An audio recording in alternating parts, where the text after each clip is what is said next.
Hey up, it's Steve at that old Yorkshire geek. I'm here with another show. I thought I'd do another Stargate one, and there's another bit of news and a bit of sciencey news, which is quite exciting because I'm a geek. So anyway, let's just get into it. So here you go. Have some titles. So do the short one or the long one. We'll do the short one and get straight into it.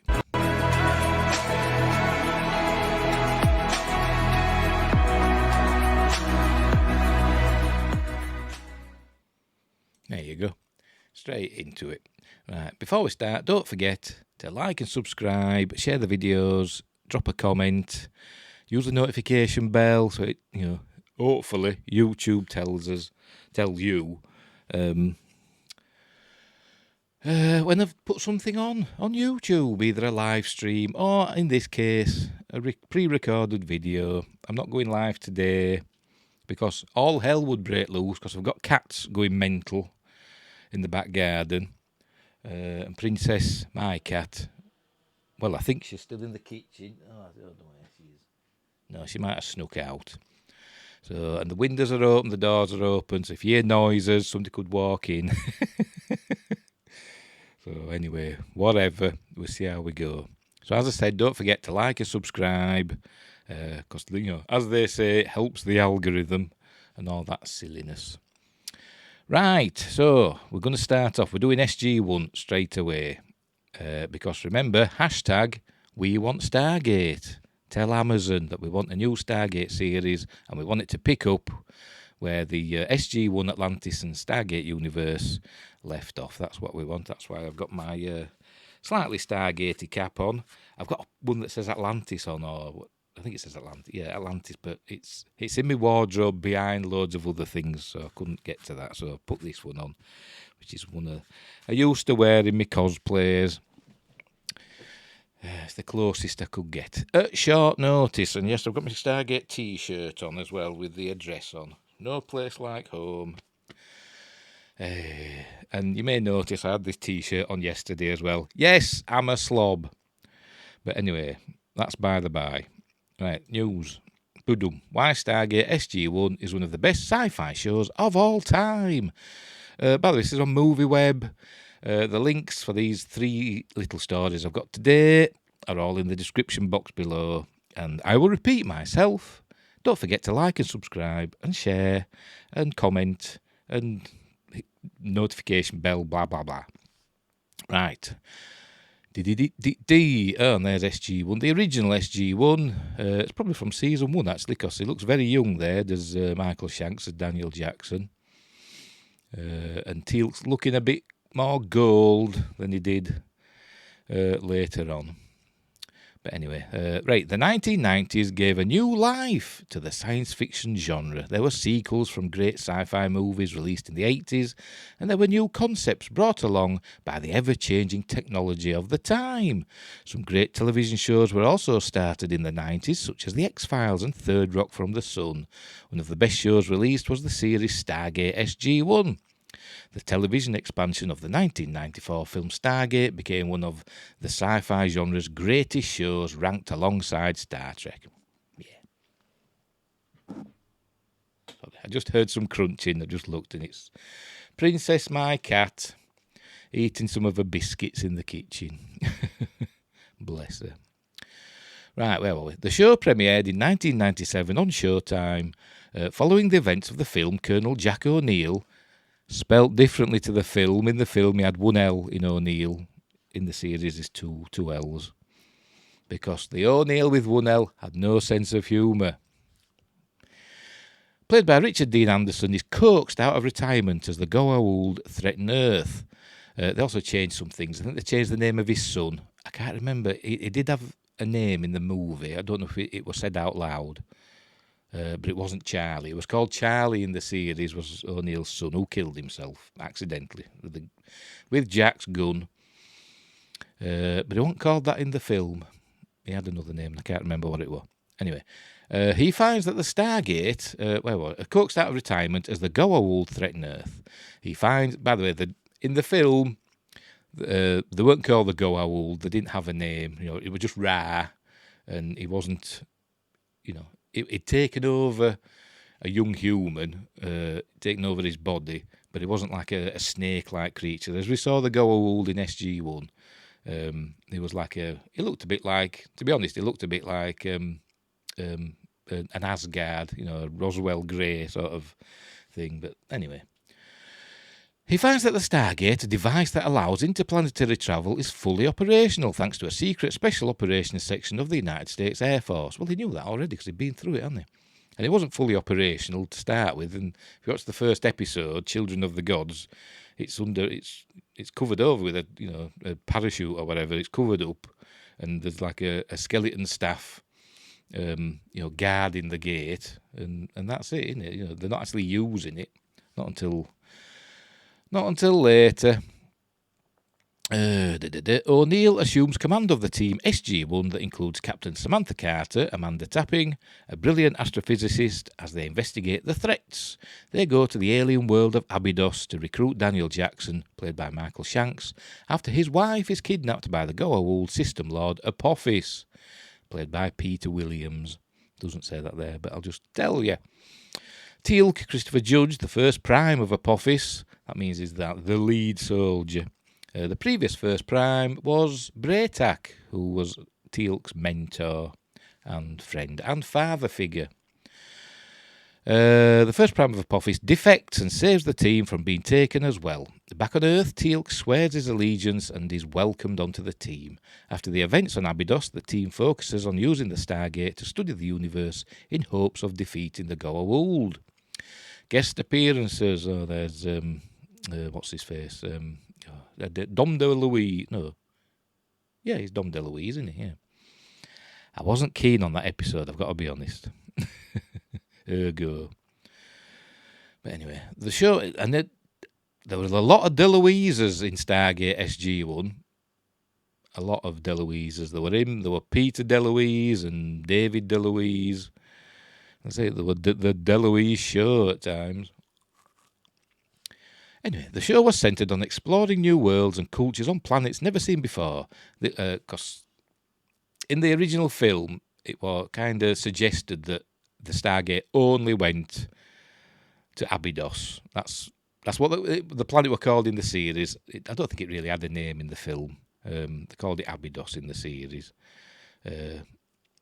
And in the film, it was suggested that was the only place it could go. And then they found out at the beginning of Stargate SG-1 that it could go to loads of other places as well, which is cool and improves upon the film. This gave a great opportunity to bring in a variety of amazing actors for guest appearances. Many guest stars are familiar faces of great 90s actors. In the Season 1 episode, The Gamekeeper, another not great episode to be honest, Dwight Schultz played the Keeper on a world with an alien civilization that lives trapped in a simulation of life. Not only is Schultz a great actor, but fans of the science fiction genre recognised him from playing Reginald Barclay in the Star Trek franchise. Another great appearance was in the Season 3 episode Ergo, playing Ergo, the artificial intelligence that literally gets into the team's head. Dom DeLuise did an amazing job. The famous comedic actor is considered one of the best guests on the show. The episode has been labelled as one of the best of the series for DeLuise's performance.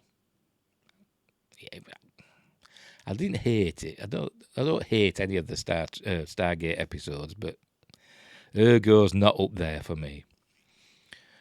Sarcasm and humour. The show had some of the best one-liners and sarcastic comebacks on screen. This show helped form an entire generation's sense of humour. It even helped shape the way comedy was written in realistic situations. Peter DeLuise, son of Dom DeLuise, was a writer on the show beginning in 2000. He was a great comedic voice that elevated the comedy set up through the first couple of seasons. Another reason the show had a great sense of humour was due to the characters just being themselves. O'Neill Anderson is a retired colonel that has seen the best and worst of what life has to offer. His dry, sarcastic quips make for some of the funniest parts of the show. This, paired with Teal'c and his lack of earthly understanding, makes for pure comedy gold.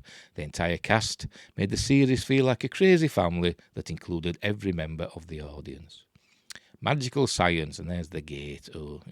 With the event horizon of the artificial wormhole. Anyway, The show featured a lot of alien and futuristic technology. There was a great emphasis on showing the fine line between something perceived as magic and a scientific reason behind it. There were Goa'uld weapons that may not be able to be reconstructed with Earth's technology. I mean, they tried it with a death glider, didn't they? They tried to reverse engineer a death glider, and that didn't end well. It had like what they call it, a homing device that they didn't know about, and it set off in space, almost killing Teal'c and Jack. But they sorted it out, obviously. Where were we? There were Goa'uld weapons that may not be able to be reconstructed with Earth technology, but they were able to study how the energy was stored and converted into a rapid blast. There were some technologies that they were never able to fully understand. They were merely able to trace its origins and the basis of its power. The Stargate, a prime example of an ancient alien technology, was studied extensively. It was explained to be similar to the way a computer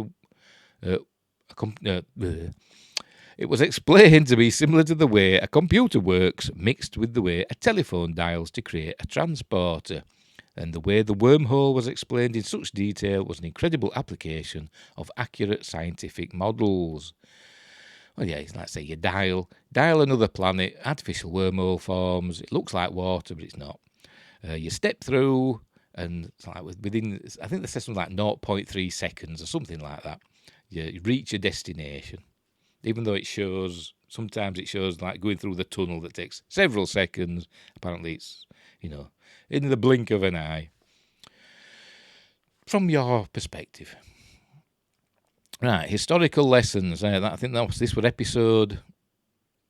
It was the second episode. I don't know if it'd be classed as episode 3, because obviously the first episode, Children of the Gods, sometimes it's shown as a 2-parter. Sometimes it's shown as a feature-length episode. Sometimes it's shown as a 2-parter, and this is sometimes called episode 3, but it's really the second episode. Something to do with honour. I can't remember what they called it now. It was a lot like the Next Generation episode, Code of Honour, the first season, Next Generation, Star Trek Next Generation episode, Code of Honour. But with like Genghis Khan type, humans. Anyway, the premise of the show is that the Goa'uld had come to Earth throughout history and taken hundreds of humans from different cultures. Then they dropped them off on different planets for an array of reasons. Some, like Abydos, were kept as if they were from ancient Egypt and used as slaves. Another world was full of people from Greece that were used in an experiment for developing new technologies. I nearly jumped out of my skin. A car started outside then. It was very loud and nearly jumped out of my skin then. This gave an excellent opportunity to show different cultures and time eras at an educational level. By the way, Sam Carter looked extremely hot in this outfit that they put her in, even though the episode's a bit crap. But she's gorgeous, is Amanda Tapping. That's just take that for read. Everybody knows that.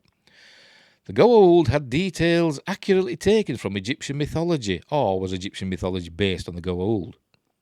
If you take away the alien parasite part of the story, most of the relationships between them were taken directly from the gods they were named after. In the season 1 episode Emancipation, that's that one. It shows a Mongol-like tribe. It depicts what could have happened if a traditional Mongolian tribe was secluded and changed through hundreds of years. While it still could be wrong, it had a spectacular realism that made audiences learn about different cultures' set of rules. Stargate SG-1 was a spectacular sci-fi series. It took real historical details and incorporated them expertly into a fascinating concept that kept audiences coming back for more. The realism of the scientific possibilities was something that kept audiences engaged and intrigued by what lays beyond current knowledge. The authentic portrayal of genuine and funny characters was engaging and built a sense of familiarity that made way for amazing guest appearances to shake up the team.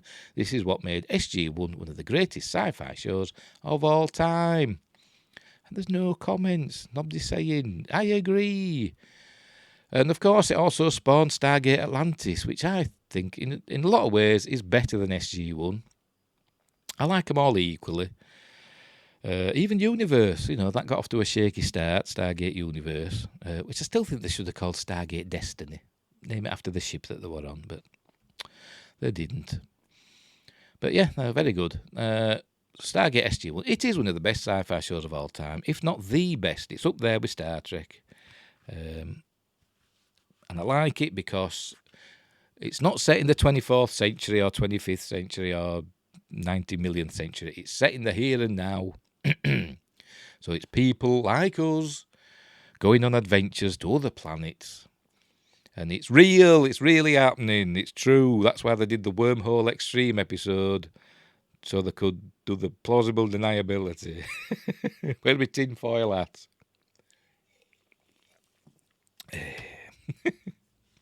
So there you go. Right. We will move on. Yes, Stargate SG-1 is one of the best sci-fi shows of all time. And it lasted for 10 seasons. And they even changed the lead actor, seasons 9 and 10, to Ben Browder. Jack O'Neill left. Ben Browder came in as Lieutenant Colonel Cameron Mitchell, took over SG-1. And seasons 9 and 10 are my two favourite seasons. Shock, horror. Anyway. Sticking with sci-fi. Netflix renews its best sci-fi show and fans are thrilled. I don't know if it's its best, but it's good. In the latest round of streaming wars, Netflix is entering the fray by announcing some renewals of its fan-favourite television shows in a season that has been full of surprises, particularly surrounding Warner Bros. Discovery and their removal of a slew of shows from their catalogue on HBO Max. Netflix looks to up the ante to ensure viewers keep streaming movies and series on their platform.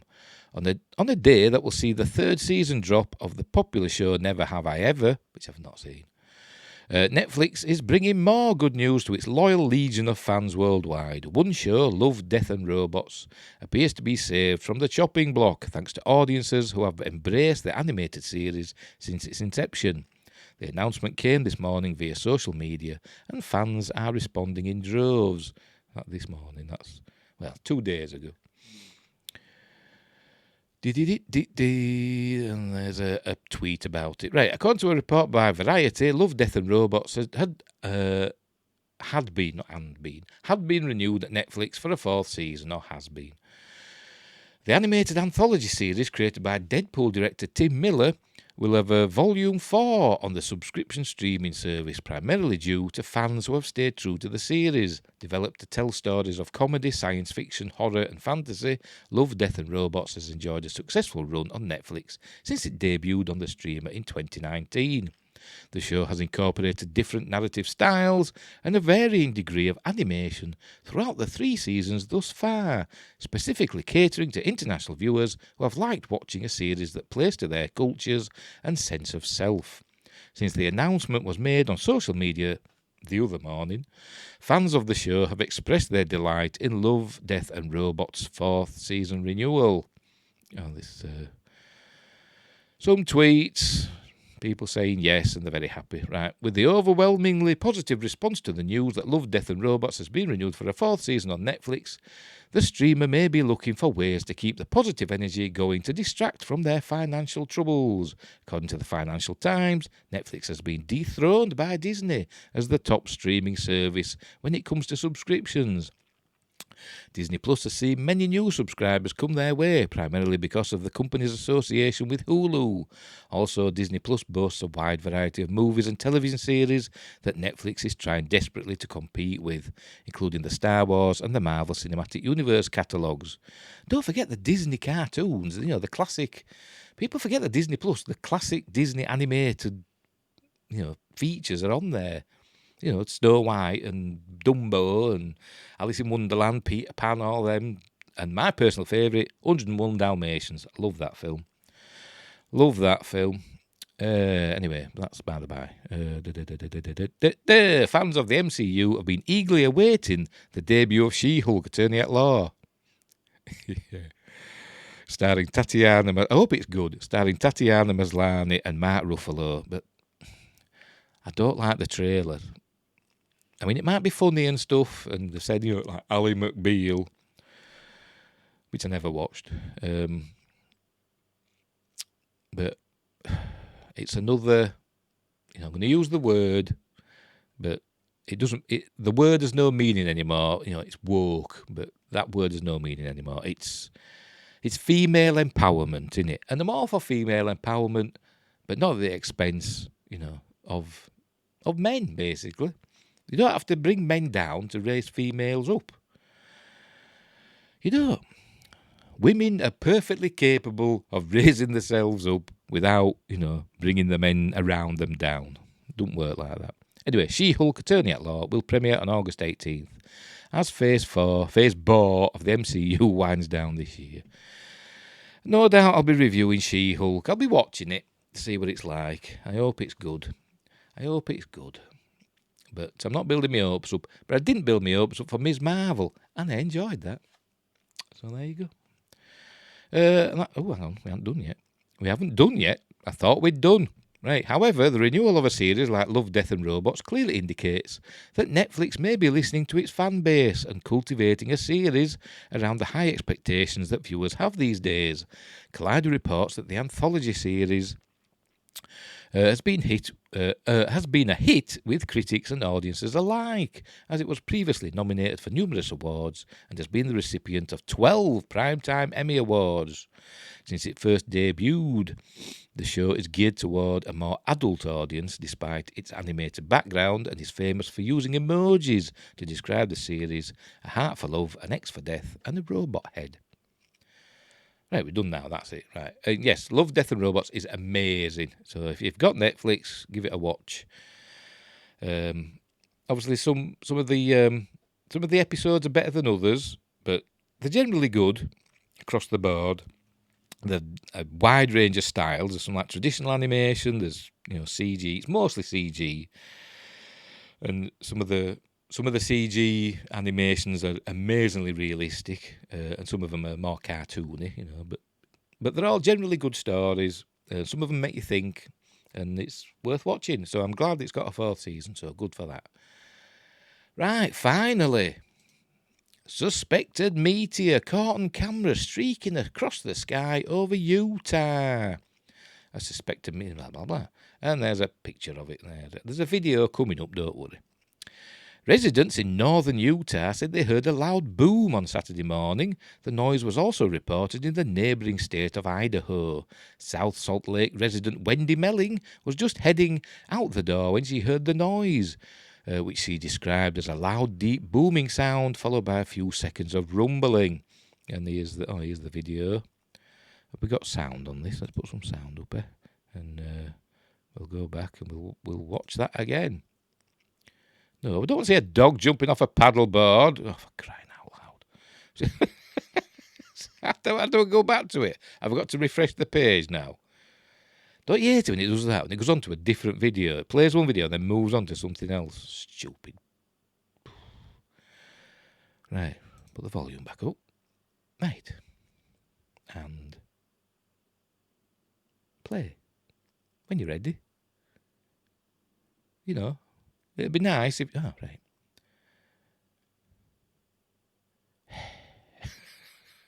Well, there's the video. Look, it's not playing properly. Because the internet is stupid sometimes, isn't it? Right. Is it going to play? No, it's still... Did you hear that? No, you heard the boom there. People looking. What was that noise? I'd love something like that to happen here. You hear a boom, look up and see something streaking across the sky. There's the video, look. There we go. So there we go. Slow motion. Very good. Don't go onto the dog on the paddleboard. Oh, for crying out loud. As cute as it is. Right, it did sound similar to sonic booms I've heard before, followed by a short incident of a sound similar to low rolling thunder, she said. Oh, there's another video there. There you go. Cool. Oh, there's no sound on that. Boom. Boom. Creating confusion of cosmic proportions. Yeah. This rumbling noise that followed the boom was maybe 3 to 4 seconds. Utah Governor Spencer Cox tweeted that his office confirmed it was not related to any seismic activity or military installations. The National Weather... Why did he say that? The National Weather Service's Salt Lake City office wrote in a tweet that its lightning detection mapper likely picked up the meteor's trail flash. A light streaking across the sky can clearly be seen in a clip captured by Snow Basin Resort in Utah. The 9-second video appears to show the meteor soaring over nearby peaks in the morning sun. And that's it. I wonder if it's near Skinwalker Ranch, because that's in Utah, isn't it? Bet it is. I bet it is. It's aliens, that's what it is. So there we go. So that's the news for today. That's the news for, well, it's not news, is it? I mean, that is, but I mean, the others are not new. Well, yeah, 2 news reports and the, SG1 is cool. Get rid of that. Right. So we'll leave it there. So don't forget, like and subscribe, share the videos. It all helps the algorithm and all that stuff. Speaking of Stargate, again, I'll plug SciTrek, SCI-TREK. Jay and Matt do a lot of Stargate scoops or rumours, because Jay knows somebody who works at NGM, so he gets information from them. He doesn't know how accurate it is. He just reports what he's told. So give them a subscribe if you want to hear some cool things. So we'll leave it there. So until next time, wherever you are in the galaxy, be nice to each other, and I'll see thee.